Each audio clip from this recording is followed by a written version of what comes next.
So there's another good one, it's called Worldmeter. So you can see this coronavirus Worldmeter, and then they see a similar thing, but they actually give you a critical condition. So about 4,800 people actually in critical condition, about 15%, and there's so far 630. This is actually very useful information, and I'm going to talk about it later. And this is the number of people that recovered, and they actually give you really good total case and the total death.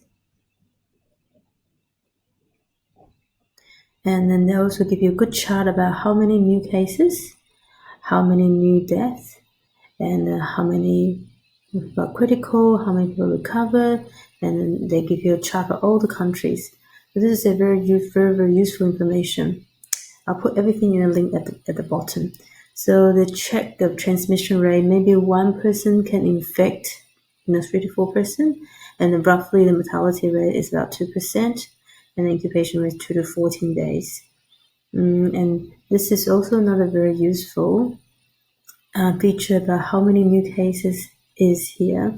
So you can see the warning is the first coronavirus is North Korea. This is very bad sign because North Korea has really poor condition and it's probably going to spread very fast among them.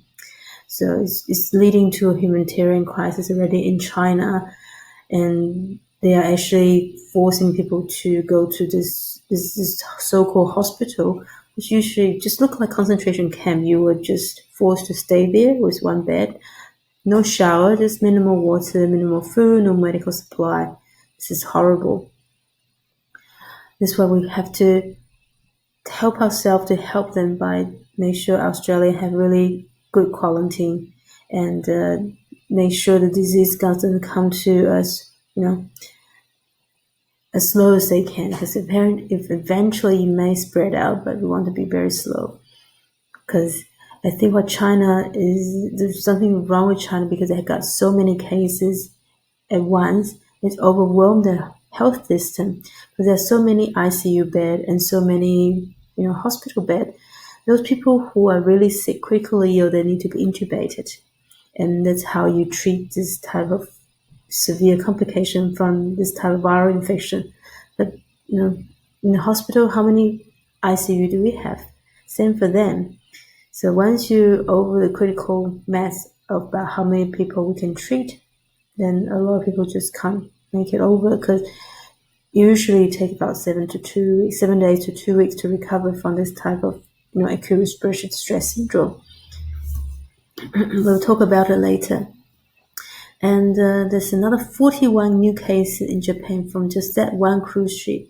So anyone who wants to do a cruise ship holiday, I really want you to reconsider if you're going to Southeast Asia. I'll explain it from the data down below. So see, there are actually quite a few new cases as well. And you can see there's a few in Singapore. And the problem is that and a few cases in Malaysia. If you look at those cases, some of them actually have no contact with anyone from China. So that means they have local transmission. So you can see, where is it? So there are 2 new cases, both in the city in Hong Kong, and they have not seen, they haven't been outside of Hong Kong. That means it's local transmission, and that is very serious. It means Hong Kong can have more and more cases coming out from local people not aware they actually have the illness, walking around and spreading the virus. Same in Singapore. So you can see, I think somewhere there, Singapore also have a suspected local transmission. And same in Southeast Asia, because Southeast Asia, like Philippines, like Thailand, they have really poor health system. And you don't even know whether they have a cold or not, because the initial symptom of this coronavirus is just like a minor cold. A lot of people recover by themselves, but during the time they can infect others. And then if you have about 15% of critical illness rate, that's very serious, because out of this critical illness, you can say the death rate is around 15%. So 15 times 15 is probably how they figured out the death rate of point. Let's just work it out. 15 times 15. 0.15. 9.15. Yeah, so that's what I think that's probably how they get this figure of the death rate 2.25. So it's consistent with the current finding. So the thing is, you don't know who will get this acute respiratory distress syndrome and who is going to become really sick and die.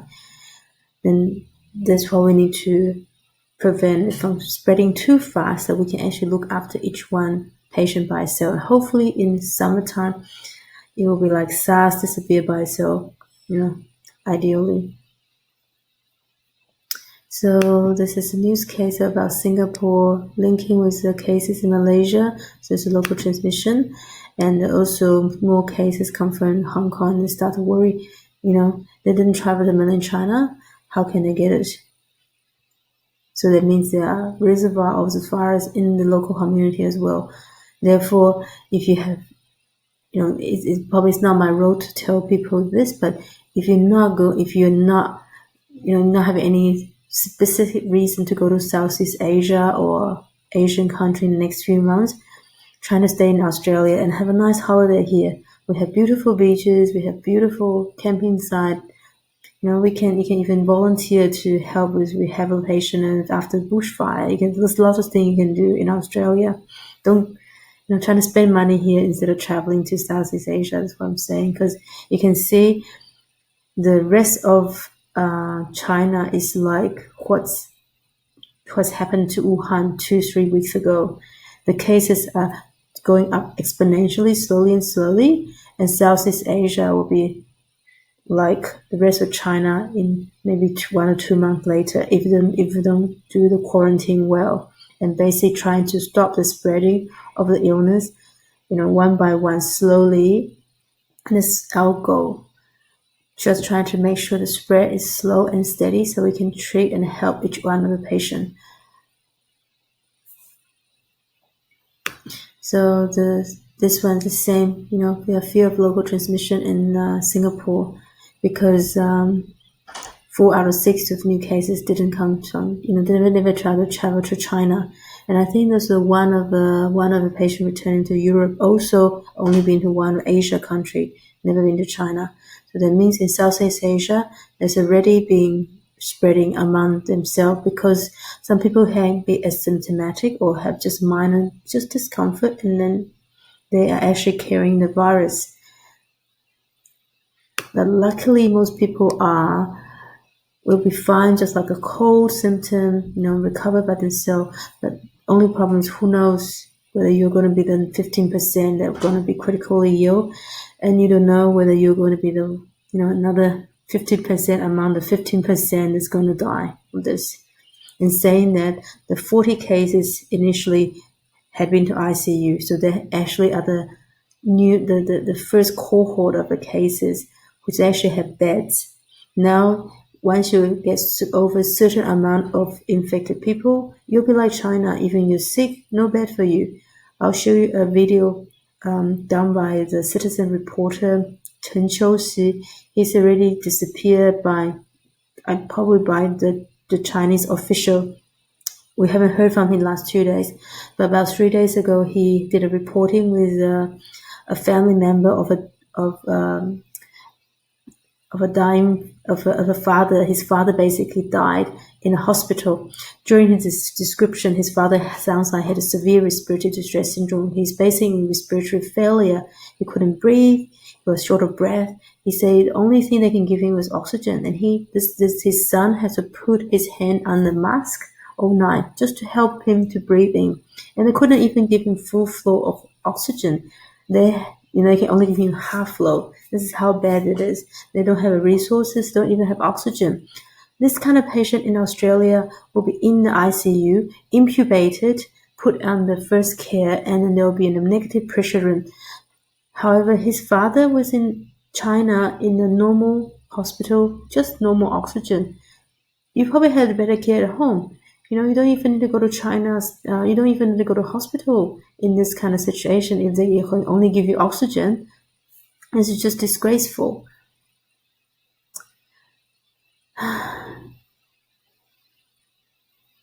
And this is basically talk about mortality rate of this Wuhan virus and how they used to calculate the ratio. So they basically just said total days divided by total confirmed case. But however, the confirmed case is in doubt as well because there's not enough testing PCR in China anymore, so they don't want to confirm any more cases. A lot of people who die actually are diagnosed as a typical pneumonia, viral pneumonia, respiratory failure, nothing about coronavirus. So those tests are cooked. However, because they don't have enough of diagnosis case and don't have enough of the diagnosis case, people die from it. So maybe the death rate is still about 2%. So most people actually die from Hubei, but actually the spreading among themselves, and they should close a lot of border between each provinces. It's like they are being divided by lots of different area in China and not talking to each other anymore.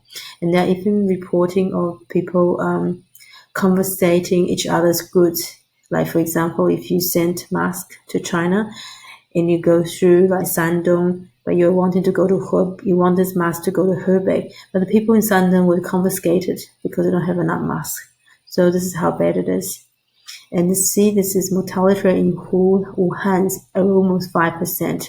It's because once you're over a certain threshold for the medical resources, if people have ARDS, the acute respiratory distress syndrome, come intubated and look after in ICU, the mortality rate is probably like 40%, 50%, or even higher than that, because the range of mortality for ARDS is like 30 to 80 from different studies.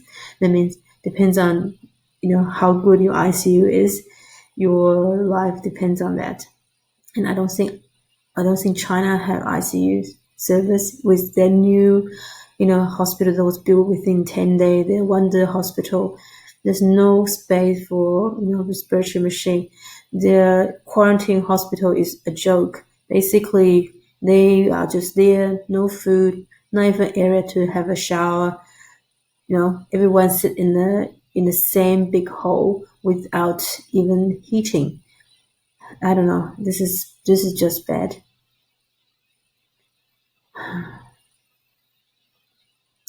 So you can read it yourself. And basically, this is a position of the World Health Organization, which I believe is not doing a very good job at the moment. We're lucky we're in Australia.